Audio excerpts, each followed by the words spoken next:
Ajukan soalan. Bismillahirrahmanirrahim. Ahlan wa sahlan Habib. Nama saya Zulkifli bin Muhammad. Saya seorang pelakon. Saya selalu kerap dalam semasa saya dah hijrah ini, apabila saya menerima tawaran lakonan sebagai seorang pelakon tu, dia jujur di dalam lakonannya. Jadi apabila dia ingin menghidupkan suasana watak yang diamanahkan, dia akan berbuat sesungguh-sungguh demi menghidupkan dan amanah yang telah diberikan kepada dia. Contoh, dia akan daripada mata, dia akan menzahirkan kalau dia bersama kekasih, bersama isteri pinjaman di dalam lakonan, dia akan melahirkan aura nafsu melalui mata, melalui gerak badan dia untuk menampak dan menghidupkan suasana. Dan kadang-kadang terlajak bersentuhan bukan mahram. Subhanallah. Itu masalah yang kerap berlaku. Baik, terima kasih Abang Zul. Belum. Abang Zul minta maaf pendekkan. Saya pendek. Ramai menunggu. Itu Terima baru kasih. mukadimah. Baik. Khair. Soalannya,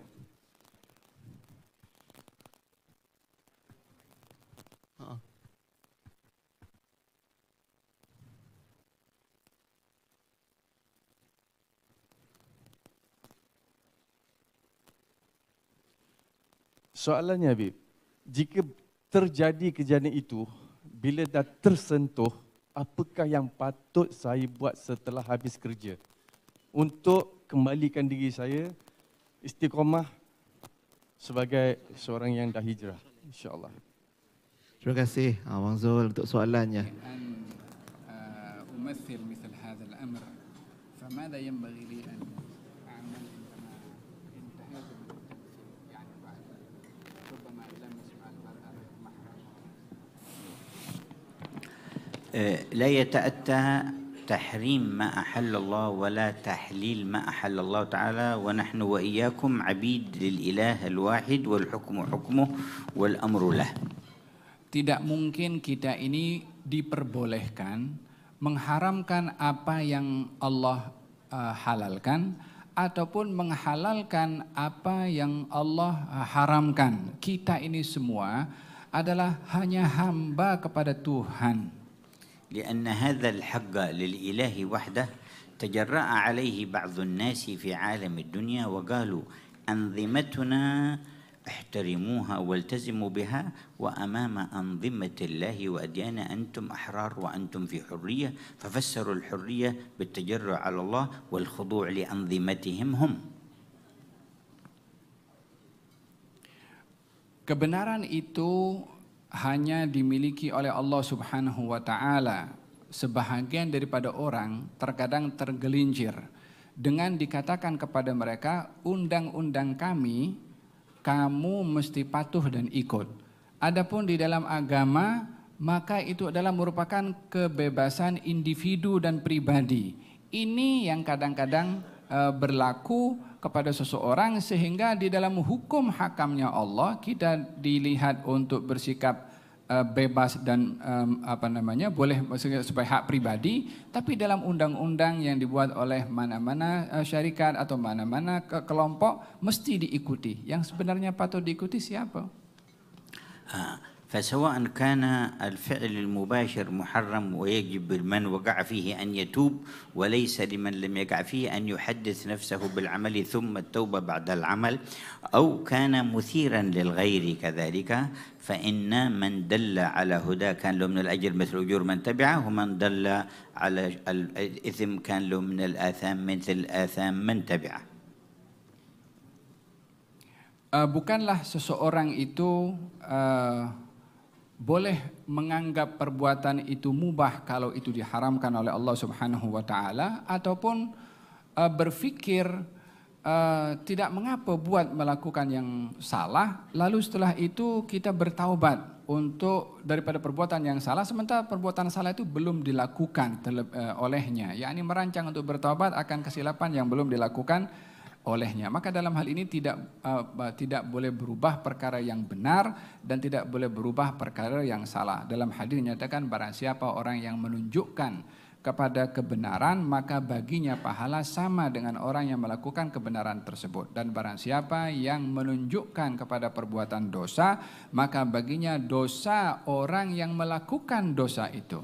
فالمطلوب أن تتفنن التفنن القويم السليم في فنك وترتقي إلى مستوى نشر الخير والإغراء بالخير وبالمنافع والمصالح الظاهرة والباطنة.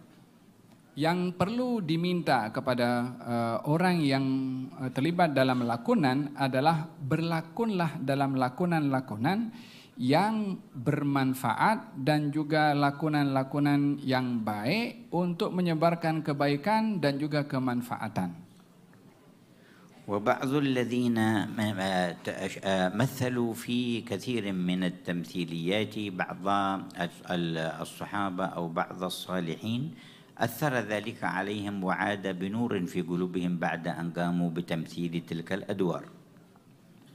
Sebagian mereka golongan orang-orang seni yang mereka berlakon dengan lakonan orang-orang yang baik, personality yang baik. Ketika menjiwai lakonan orang yang baik itu, setelah mereka selesai daripada berlakon, mereka pun berubah perangainya menjadi orang yang baik karena menjiwai orang yang baik itu dalam lakonannya. ومن الجميل أن تتطوروا أنتم فتكونوا أنتم الذين ترسمون التمثيلية ومقاصدها وأهدافها وتحددون أدوارها ولا تكونوا مستأثرين لمن يضع لكم وأنتم تقولون أمرنا وطلب منا، بل أنتم مروا وطلبوا أيضا بما تقيمون من التمثيليات الهادفة الطيبة التي تنفع المجتمع. Bahagian daripada sesuatu yang baik dan indah bila kalian golongan seni justru yang mencipta melalui kesenian-kesenian yang ada pada diri kalian hal-hal yang boleh diambil manfaatnya dan juga kebaikannya. Sementara antum kalian ini sebagai seorang yang memiliki skill dalam seni tersebut dan tidak menjadi orang yang dipaksa, disuruh, diminta, yang hanya menjadi pak turut kepada sesiapa yang memintanya. Bahkan jadilah kalian orang-orang seni yang meminta dan memerintah dan bukan diminta atau diperintah. وكما أن كثيرا في العالم يخرجون إلى ما يسمى بالطب البديل اقتناعا منهم بأن في ذلك الطب فوائد أكثر، فنحب أيضا أن تقيموا أنتم في عالم الخلق التمثيل البديل والغناء البديل وأنواع الفن البديل من سيء إلى حسن ومن حسن إلى أحسن. Seperti mana kita mendengar akhir-akhir ini tentang perubatan alternatif, dan dikatakan perubatan alternatif ini lebih selamat bagi orang yang mahu mengambil langkah perubatan tersebut. Maka demikian juga di dalam dunia seni, jadikanlah ada kesenian alternatif, lakonan alternatif. Yang baik, yang tidak baik diubah menjadi baik. Yang sudah baik jadikannya dia lebih baik. شغلوا أفكاركم في كيفية الوصول إلى ذلك وييسر الله لكم. وفي مثل ماليزيا ستجدون فرص وإمكانيات توصلكم إلى هذه المقاصد أحسن من غيرها في كثير من البلدان. Sibukkanlah pikiran kamu semua untuk berfikir kepada apa yang saya jelaskan tadi. Sesungguhnya kamu semua yang berada di Malaysia ini terbuka untuk kamu banyak kemudahan untuk melakukan perubahan ke arah yang lebih baik. InsyaAllah. Jazakumullah Sidi.